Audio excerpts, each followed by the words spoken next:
A sensational headline has the music world buzzing. Bob Dylan shocks fans about Paul Simon. Did the legendary Bob Dylan really say something earth-shattering about Paul Simon? Today we dive into that question, peeling back fact from clickbait. Both Dylan and Simon are titans of songwriting, but their story is one of rivalry, respect, and mutual admiration. As one source notes, Paul Simon believes Dylan still sits above him in the rankings of songwriting. In this video, we'll trace their shared history, the recent comments stirring up fans, what those comments mean, and how the music community has reacted. What headline would you expect when legends like these cross paths? Let us know in the comments. Bob Dylan and Paul Simon both emerged from the vibrant 1960s folk scene. Dylan arrived as a young troubadour, soon writing protest anthems and electrifying folk music. Simon began with partner Art Garfunkel, releasing The Sound of Silence in 1965. Simon later admitted he admired Dylan's work in those early days. He even said that The Sound of Silence wouldn't have been written if it weren't for Dylan. They shared a record label, Columbia, and often found themselves compared by fans and critics. In fact, the two once traded musical jabs. Simon and Garfunkel's 1966 song, A Simple Desultory Philippic, famously parodied Dylan's image with lines like, "When you say Dylan, he thinks you're talking about Dylan Thomas." That lyric captures Simon mocking Dylan's perceived hipness and poetic style. Dylan took the tease in stride.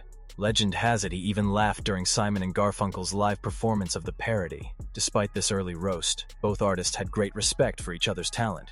In 1970, Dylan even covered Simon's classic, The Boxer, a sign of admiration. Over the years, Simon and Dylan's paths crossed. They toured briefly together in 1999, and each cited the other as an influence. Dylan once said of Simon in 1997, "I consider Paul Simon one of the preeminent songwriters of our time. Every song he does has got a vitality you don't find everywhere." In short, their relationship was complex, a mix of friendly rivalry and deep respect.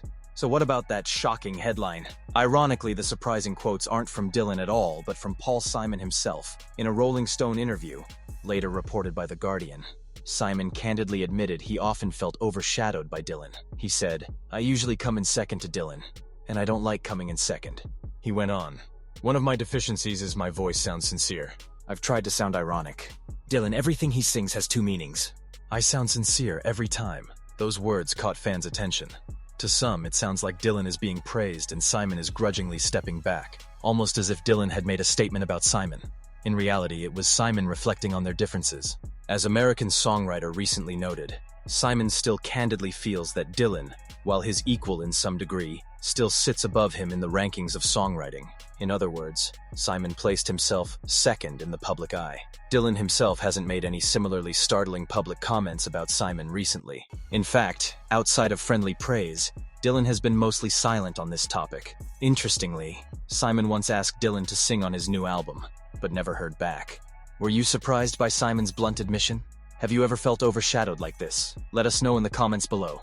So what do Simon's words actually mean, artistically and personally? On one level, they highlight how Simon views his own music compared to Dylan's. He envies Dylan's mystique. He said Dylan's songs can carry double meanings, whereas Simon's sound sincere every time. In Simon's eyes, Dylan's voice and style are more cryptic and ironic. Simon feels his own strength is plain sincerity and melody. Behind the scenes, however, this comment seems more humble than hostile. Simon clearly respects Dylan. He calls Dylan his equal in many ways, but admits a friendly competitiveness. It's an artistic self-critique. Meanwhile, Dylan's own words about Simon are uniformly glowing. Dylan once quipped, "I'm not Paul Simon. I can't do that," referring to clever melodies, then praised him as one of the preeminent songwriters of our time. In other words, Dylan acknowledges they have different strengths. Dylan's gift is layered lyrics and wit. Simon's is catchy melodies and rich storytelling. Historically, Simon's feeling of second place stemmed from that early era when Dylan exploded onto the scene, setting the bar for folk music. Simon's own path diverged. He and Garfunkel explored rock, pop, and world music with hits like Mrs. Robinson and Graceland. Their trajectories were different, but equally impressive. Simon's recent quotes are more about him wrestling with songwriting identity than any real feud.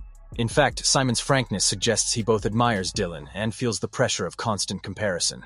How have fans and fellow artists reacted? Quite strongly. When an NBC op-ed implied Paul was no more than a footnote to Dylan, fans and critics flooded social media. Musicians rallied to Simon's defense. E Street Band guitarist Steven Van Zandt tweeted, "More than harsh. the writer's view of history is simply profoundly inaccurate. Monty Python's Eric Idle added, "Paul Simon is an international treasure." Such reactions show that many see Simon as a legend in his own right, not a runner-up. Critics have chimed in too. For example, journalist Dan Epstein, Forward, criticized the idea of ranking folk heroes, pointing out that Dylan himself covered Simon's songs and vice versa. Many say it's a mistake to treat success as a zero-sum game. Fans of both artists often debate who was bigger, but most agree each made unique contributions. So whenever a headline suggests Dylan versus Simon, expect pushback. Their communities celebrate both legacies. It's clear that what BuzzFeed calls shock news often sparks thoughtful discussion among listeners about influence and respect. In the end, the real story isn't any secret animosity or shocking diss from Bob Dylan. It's the complex friendship of two extraordinary songwriters. Paul Simon's admission that he comes in second is a candid look at his own insecurities and the high pedestal we place Dylan on. But Dylan's own high praise for Simon reminds us that this is more mutual admiration than rivalry. Both men have shaped music history, Dylan with poetic anthems, and Simon with timeless melodies. Our headline may have been dramatic, but perhaps it underlines a good point. Comparing them is a bit pointless. They each brought something special to folk and rock, and the world got to enjoy both. Who do you think is the greater songwriter, Dylan or Simon? Or do you believe both stand as peers? Let us know your thoughts below. Thanks for watching this deep dive on Dylan and Simon. If you enjoyed it, please leave a comment and share your favorite song by either legend. And be sure to subscribe for more music insights.